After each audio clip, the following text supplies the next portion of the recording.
Salam alaikum, voici ma version d'Emsemen transmise par ma mère. Là, je vais entamer la préparation d'Emsemen. Alors moi, j'utilise, c'est ma recette perso. Commencez pas à dire que c'est pas la recette traditionnelle. J'ai jamais dit que c'était la traditionnelle, c'est la mienne. Et alhamdoulilah, depuis que je fais celle-là qui m'a été transmise par ma mère, je les ai jamais ratées. Inch'Allah qu'aujourd'hui je les rate pas non plus. Alors, vous utilisez des bols mesure. Donc là, j'ai 2 bols de semoule pour 1 bol de farine. Donc 2 doses de semoule pour 1 dose de farine. Avec ça, j'utilise 500 ml de lait, un œuf et du sel. Après, je pèserai mes bols et je vous mettrai la recette avec le grammage total. Parce qu'en fonction de la pâte que j'ai, il est possible que je rajoute de l'eau. Donc vous verrez ça ensuite, Inch'Allah. Je vais vous montrer comment je travaille la pâte. Moi, je commence toujours à la travailler à la feuille. Parce que sinon, ça fait de la poudre. Exactement. Alors, j'ai mis ma semoule, ma farine, mon sel. J'ai mis ma feuille. Et donc, je vais mettre tranquillement à mélanger.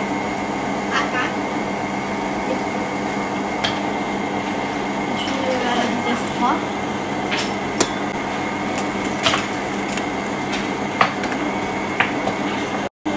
Je rajoute mon œuf. Je laisse bien s'amalgamer. J'ai chauffé mon lait, donc j'ai 500 ml de lait tiède et je vais venir verser au fur et à mesure pour hydrater ma pâte. Voilà, donc je commence par rajouter de l'eau tiède.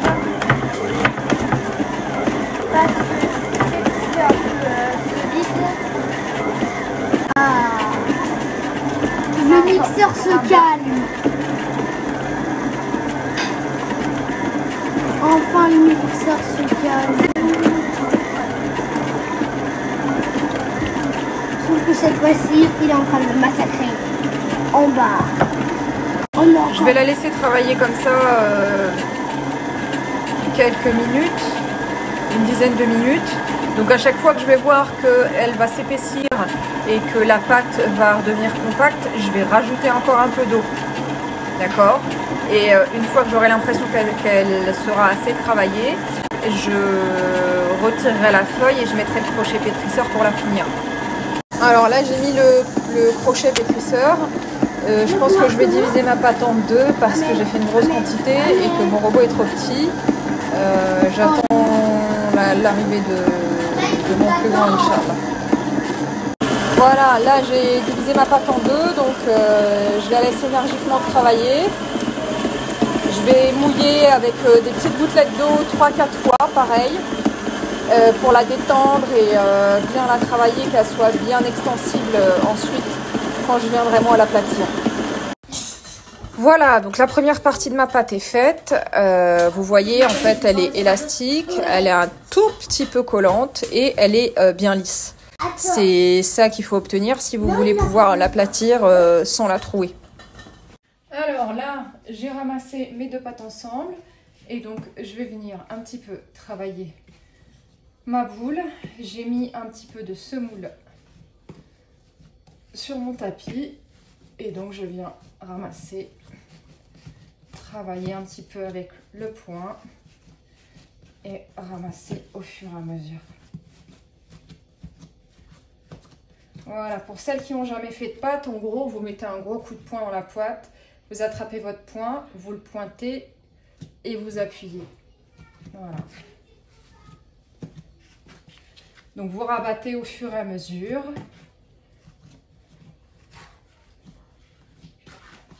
Voilà, c'est pas mal. Bon, j'attends mon tapis demain. Là, je sais pas ce qu'ils font sur les livraisons, ils sont un peu en retard. Voilà, là vous avez vu, hein, j'ai fait une grosse quantité, hein, comme ça. Je vous montrerai ma petite astuce pour en conserver et faire des semaines qu'une fois et en avoir des frais. Donc voilà ma boule.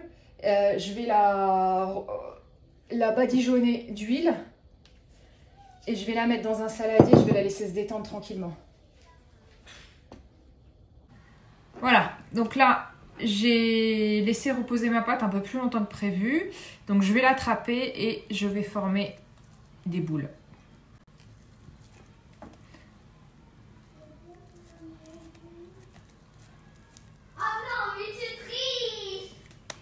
et je vais faire ça pour toute ma pâte.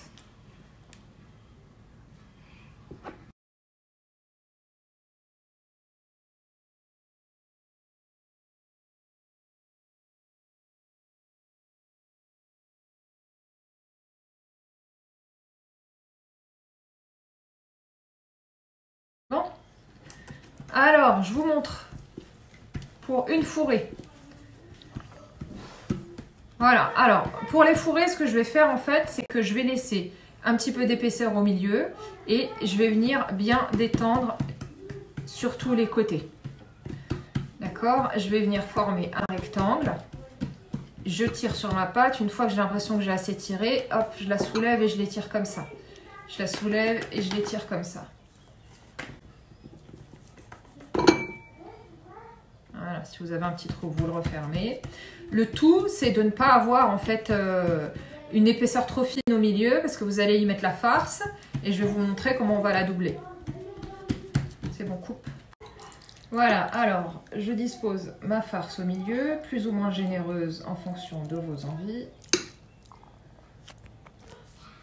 J'essaie de faire une forme à peu près correcte, un carré ou un rectangle. Voilà, je viens ramener un premier côté. Ramener le deuxième. Je ramène un deuxième côté. Je fais bien attention d'aller jusqu'au bout sur le côté. J'étale bien celui-ci en haut. Je rabats sur les côtés et je viens retourner mon msemen et recouvrir le devant et les côtés. Je peux arrêter? Ouais. Voilà ce que j'obtiens. Donc les deux faces en fait sont doublées et je le récupère et je le mets à reposer jusqu'au moment où je vais l'étaler. J'arrête. C'est bon. Alors cette fois-ci en nature. Donc j'étale une première. Mon plan de travail est huilé, hein. Je retourne. Pareil que tout à l'heure, j'étale. Cette fois-ci, le centre doit être fin aussi et les côtés aussi. J'ai fait des toutes petites boules pour les natures parce que j'aime bien quand ils sont petits et un peu charnus. Voilà, donc j'étale. Je fais comme tout à l'heure, je soulève les côtés pour bien l'étaler finement. Je viens garnir de beurre. Il faut mettre le beurre quand tu fais nature. Je viens étaler avant de replier.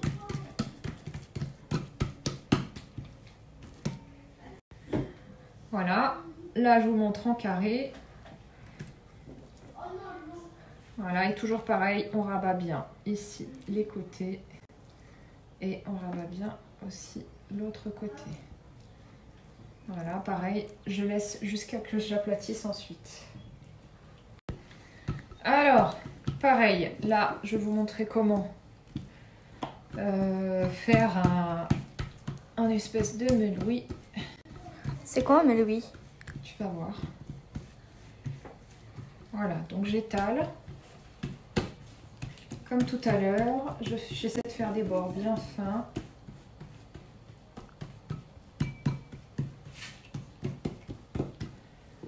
Je mets mon beurre.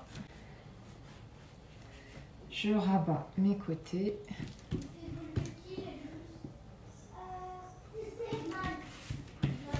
Alors là, je vais venir essayer d'avoir beaucoup de longueur. Et je vais rouler. Alors, moi je roule avec les deux doigts comme ça. Et après, je viens bloquer mes extrémités. Et donc après, je ressors ma petite fleur. Voilà. Et voilà pour la suite. Ça, c'est pour former les ronds. Hop, j'arrête. Ouais. Alors je vous montre mon astuce, c'est la raison pour laquelle je double mes quantités et que j'en fais 2 fois plus. Il y a une partie que je vais cuire tout à l'heure et il y a une partie que je vais surgeler. Mais je ne vais pas les surgeler cuits, je vais les surgeler creux. Donc là, j'ai toutes mes boules, d'accord? J'étale. Voilà, là, je les ai étalées. Et je viens les mettre entre deux feuilles de papier cuisson. Voilà. Donc ça me permet aussi d'avoir les mêmes tailles. Et ensuite, je vais en rentrer ça dans un sachet congélation et je vais les mettre à surgeler à plat. Voilà. Et pour les autres, c'est pareil. Je les cuirai uniquement avant le ftour. Donc je vais les entreposer au frigo avant de les cuire. Barakallahu fikum pour avoir visionné cette vidéo. J'espère que le contenu vous aura plu. C'est ma fille qui m'a aidé à filmer.